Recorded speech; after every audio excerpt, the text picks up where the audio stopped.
Fala pessoal, tudo bom? Vamos dar uma olhada no vídeo de hoje na questão 33 do ENAD 2017, tá? Então vamos lá. Nos traçados de vias, consideram-se os efeitos decorrentes da força centrífuga no deslocamento dos veículos que percorrem trechos em curva. Opa, força centrífuga, então já sei que isso aqui vai vir na parte de projeto geométrico de superelevação, tá? E essa força é calculada pela expressão e aqui ele apresenta a expressão, tá? O projetista de vias públicas e estradas pode utilizar recursos como a sobrelargura, que consiste em variar a largura da via para melhorar a inscrição dos veículos, a sobrelevação, que consiste em elevar o bordo externo da via, e as curvas de transição, que consistem em curvas de raio variável intercaladas para a transição entre os trechos em tangente, retas, para os trechos em curva circular. Deve-se compatibilizar a transição planialtimétrica para que os resultados sejam adequados e veículos possam transitar com segurança.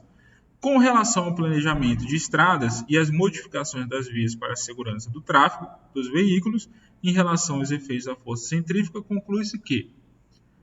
E aqui, pessoal, acabei trazendo o comando da questão duas vezes. Então, a gente pode passar para as assertivas e ver o que a gente precisa saber para analisar essas questões, Então, opção A.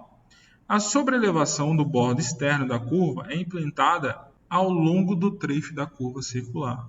Opa, então aqui, gente, a questão lá requer um conhecimento, de curvas com transição. Então, eu tenho uma curva horizontal, E essa curva horizontal tem lá os meus pontos de transição. Então, por exemplo, eu vou ter meu ponto de tangente com a minha espiral, que é o meu trecho de transição, da espiral para a curva circular, finaliza a curva circular, volto para um trecho de transição e chego ali no meu trecho ST, ou seja, espiral tangente.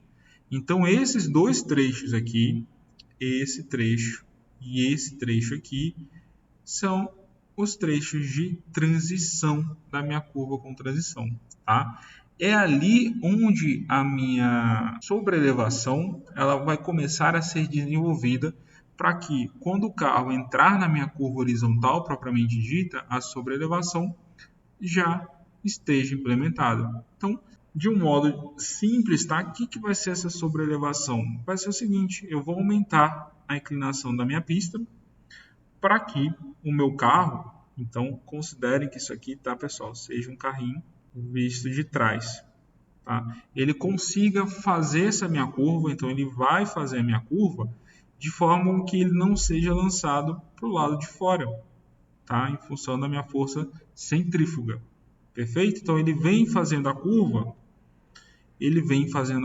meu pavimento ele vem sendo implementando a superelevação, cheguei na curva circular, essa elevação já está implementada, ele faz a curva e aqui meu pavimento começa a descer para eu chegar no meu trecho, em tangente. Então, olha só, a informação que nós temos aqui em relação à sobrelevação do bordo externo da curva é implantada ao longo do trecho circular, ou seja, ao longo da curva circular, ela está errada, Não é ao longo da curva circular. A curva circular eu já tenho que ter a minha sobrelevação implementada. Então, vamos para o próximo.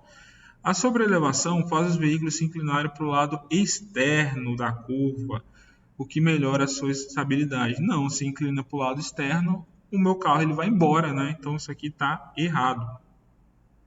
Então, a sobrelevação, se a gente pensar em termos de definição, é o quê?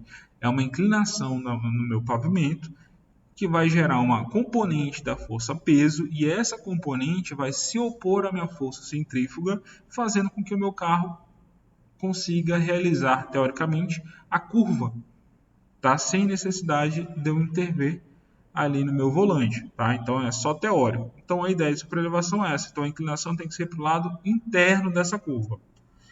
Letra C. A sobrelevação é uma medida constante, olha só, medida constante implantada no bordo externo ao longo da curva de transição. Olha só, constante, ele está me dizendo o seguinte, eu entrei na transição, já tenho a minha sobrelevação. Não, se isso aqui fosse verdade, eu teria ali meu pavimento no trecho tangente e do nada eu já teria um degrau na minha curva. Então isso aqui está errado, Ela é uma medida que vai ser implementada de uma forma gradativa. a variação ela pode ser constante, mas a medida não é constante. Então eu vou gradativamente, elevando o meu pavimento, tá? Até que eu chegue num ponto onde eu tenha a superelevação implementada de forma gradual e aí a minha curva circular ela se inicia. Letra D. As curvas de menor raio permitem que veículos trafeguem com segurança em maiores velocidades. Gente, isso aqui é andar de bicicleta. Você está andando de bicicleta descendo a ladeira, você consegue fazer uma curva de 90 graus? Não consegue, né? Então, se eu não tenho essa ideia, eu posso olhar a equação. Olha só, se eu diminuo o raio, quem que vai aumentar? A minha força centrífuga. Então, aumentando a minha força centrífuga, eu preciso de uma superelevação maior, tá? Ou eu preciso que, quando eu diminuo o raio, diminuir a minha velocidade junto, para que eu consiga não modificar tanto a minha força centrífuga, tá? Então, olha só, aqui também está errado. O certo seria menores velocidades. Então, menor raio exigem que os veículos trafeguem com uma velocidade menor. Então, aqui já sobrou a letra E, né? Então, isso aqui eu já sei que está certo, mas vamos dar uma olhada para ver se o que está apresentado aqui na letra E está coerente, né?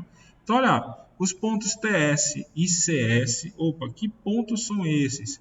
Transição para espiral e saída do meu trecho circular para a minha espiral. Então, essa minha espiral é meu comprimento de transição. São de referência para o acréscimo e decréscimo das cotas do bordo externo da via nos trechos de transição. Perfeito. Então, o TS vai ser onde o meu bordo externo ele começa a aumentar. Entrei na curva, saí da curva, ele começa a diminuir até eu chegar no ST e eu ter o meu trecho em tangente. Então, tá certinho, beleza? Então, pessoal, qualquer dúvida deixe aí nos comentários e até o próximo vídeo.